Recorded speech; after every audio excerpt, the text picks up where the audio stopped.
Hello, dear viewer, and welcome to The Broken Expanse. It was a chilly spring evening when Beth and her older brother Stephen first encountered fate. They lived in a small suburb surrounded by trees, wildlife, and a beautiful lake that stretched around in a large circle. Since it was coming to the time of year when the ducks and swans were returning to lay their hatchlings, and the sun was staying out a little bit longer, and the siblings pent up from a long winter, the Ashbys, the kids' parents, allowed them to stay out late, to run around and explore and get some much-needed fresh air. As Beth and Stephen were playing around in the main foreground of the lake, against the backdrop of the houses and setting sun, Stephen, being overly keen not to call it a night just yet, suggested that the two of them should walk around the forested trail leading behind the lake. Beth, being the far more sensible of the two, reminded Stephen that it was almost sunset, and that were they to return home late, they'd be in big trouble. Not only that, but they'd likely be told that they couldn't play out late again for a whole week. Stephen scoffed at the idea, remarking that Beth was just being a suck-up and a little baby, since she must only be saying that because she was too scared of the sun setting while they were out in the forest. Beth, annoyed and insulted, wanted to prove to her brother that she was absolutely not afraid, so reluctantly she agreed. So, off they went into the shadowy tree line. This area was completely covered by thick greenery, so much so that even on a bright summer's day you'd not have a chance of seeing the sun through the canopy. However, the trail led directly by the lake, so if you didn't leave the path, you could still see the houses on the other side, even from the furthest edge of the lake. Meandering further and further down, and with the sun setting more and more, it was getting increasingly difficult to see where they were going. The only clue they had was the worn-down path ahead of them, paved in compressed dirt and dead branches. Beth started to become noticeably more and more ill at ease, so much so that Stephen decided to cruelly tease her by telling her the story of the Wailing Woman. Stephen began saying how the Wailing Woman, Llarona some called her, stalked lakes and other bodies of water, just like the one they were walking by now. How, depending on who told the story, she'd either been wronged by her husband, had encountered another Llarona in life, or just simply snapped and drowned her own children. Then, in a fit of sadness and anger at realizing the awful thing she'd done, drowned herself as well, so that she could join her children. But that she was cursed for her misdeeds, and now stalks other little kids just like them, to take as her own, to take and drown, just as she did to her own children. That you'll know her by her deathly skin, dark, wet hair, and soaked through white dress, staring into the water, longing for what she lost, and that if you see her, and she looks up from the water and catches your gaze, you'll be caught and dragged to the depths to drown forever. Boo! Beth, already trembling from fright at the horrible story, stood frozen in place, her heart pounding inside of her chest and cold sweat glistening on the palms of her hands, opened her mouth as a blood-curdling scream filled the area. The problem, however, is that it wasn't Beth that screamed. Looking at each other in complete shock, Stephen whispered, What was that? Who was that? Beth looked at him, mouth still ajar, eyes wide open, and just slowly shook her head. The pair pushed past a few trees to get to a clear view of the water, and lo and behold, what looked like an adult woman, in a soaked white dress, damp, dark hair, crouched, sobbing, staring at the water. Beth took Stephen's hand and urgently gestured them to walk away, back the way they came. Stephen, now gasping in terror himself, nodded in agreement. Yet still, in spite of his fear, curiosity got the better of him, and he turned to look one last time. This, however, would prove to be a fatal mistake. As Stephen turned his head to glance one last time at what surely couldn't be Llarona, the woman looked up and caught his gaze. Another ear-piercing shriek escaped the mouth of this creature, and suddenly, she was no longer across the waterway, but right there in front of them. Beth saw this ghoul in all of its grisly misery. Cold, dead skin rotting in places, darkened teeth with dead black blood encrusted to the gum line and grotesque bulges coming from various places on its body, filled with blood vessels and pulsating as though infested, stood staring, wide-eyed and unblinking, gurgling as though its lungs were filled with rancid lake water. Beth's fight-or-flight reflexes suddenly kicked into overdrive, and she began to run as fast as her legs would carry her, right back through the trail over the leaves, dirt and branches, back to the houses and back home, panting and crying as she finally made it back, swinging open the front door and screaming for her parents. The Ashbys came running towards her, asking her what had happened, what was wrong. But before she could answer, another question fell from their lips. "Where's your brother?" A little over an hour later, the street now bathed in blue and red lights and radio static from police comms, the call came through. One officer whispered to another, who, hat in hand, moved slowly over to the Ashbys, and with quivering regret in his voice spoke. "We've found Stephen. I'm sorry, but he didn't make it. It looks as though he drowned."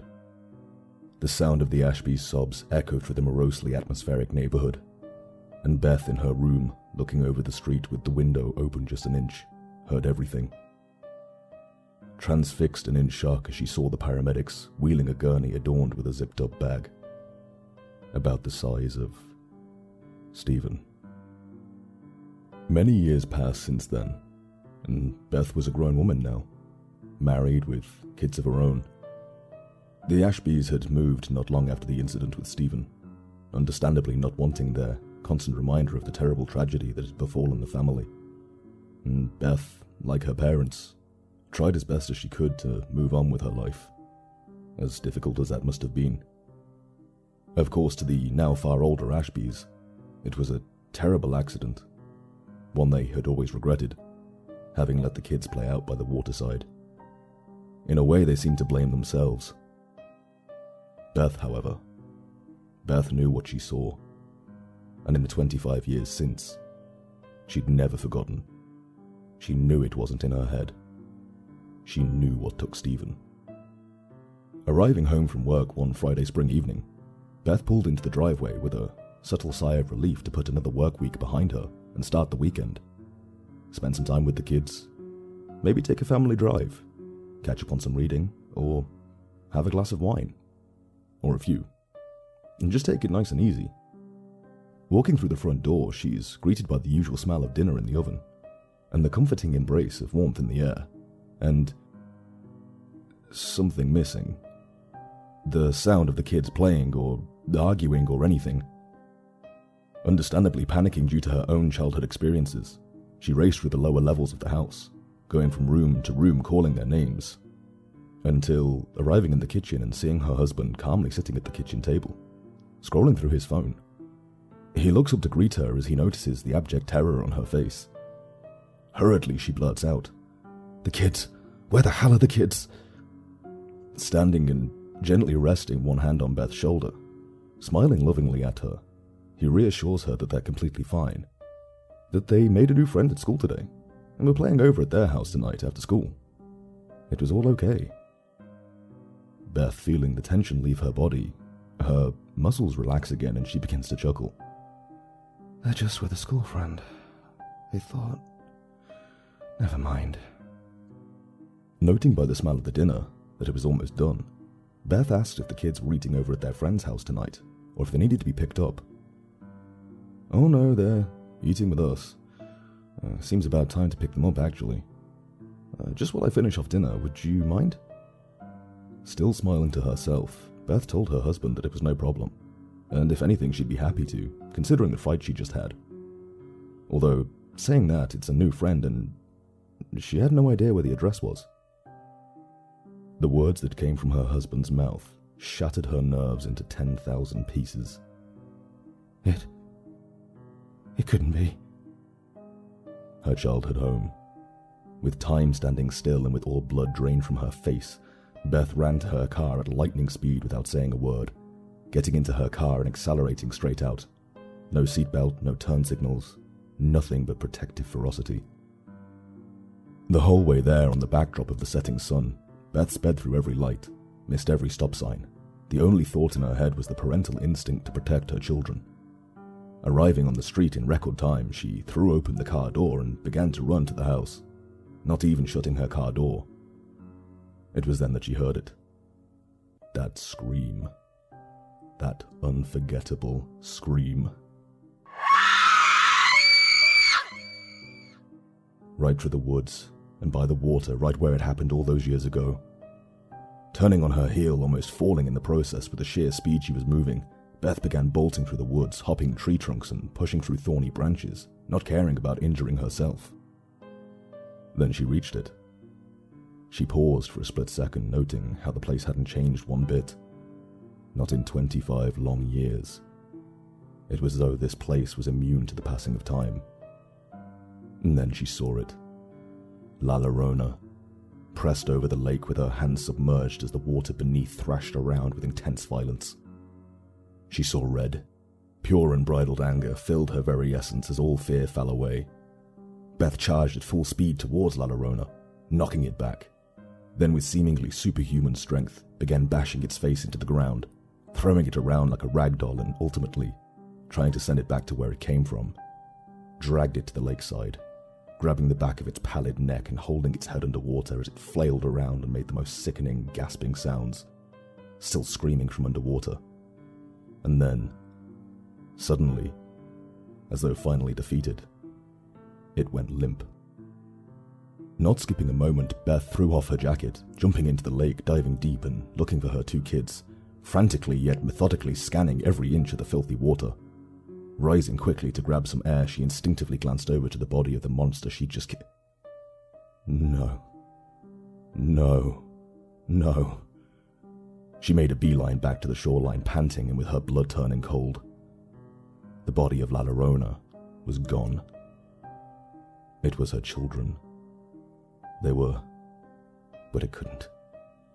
She knew she couldn't have. What Beth had seen as Llarona was some kind of mirage or hallucination, brought on by the curse of interacting with that one from 25 years earlier. She had devastatingly drowned her own children. Beth, dejected in horror at what she'd done, put her jacket back on, moving slowly yet mechanically, and began to fill all of her pockets with the largest stones she could find, emotionlessly shuffling around until she couldn't fit any more. And then, barely breathing, muttering to herself with tears rolling down her cheeks, she walked into the lake again and began to sink, slowly down to the bottom, down into the dark, murky depths, drowning herself as she had tragically done to her own children. No one escapes the curse of the Wailing Woman, even after 25 years. And more tragedy still. In the tree line, hiding in fear, was the new school friend, who the kids were playing with. The child had watched in horror as their new friend's mother brutally murdered them. And as Beth's body sank further and further, the school friend heard a sound all too familiar to those of you watching. They had witnessed the birth of another Llarona. And that's it for today's terrifying tale of the macabre. If you enjoyed it, please leave a like, subscribe, and if you want to ward off any creepy critters, hit the bell notification icon too. It really means a lot. And if you have any suggestions for further videos, let me know in the comments, or in my Reddit account, which I'll link in the description below. Also, a good friend of mine, Cyrus, has recently started his own YouTube channel, focused on gaming and tutorials. At the moment he's releasing videos on Project Zomboid, as well as some Rust content. So if that sounds like your kind of thing, head on over and show him some love. I'll leave his channel in the description below as well, or you can find it on the homepage of this channel, in Channel Friends. And as always, take care everyone, and don't stray too far from the path, lest you end up in the broken expanse.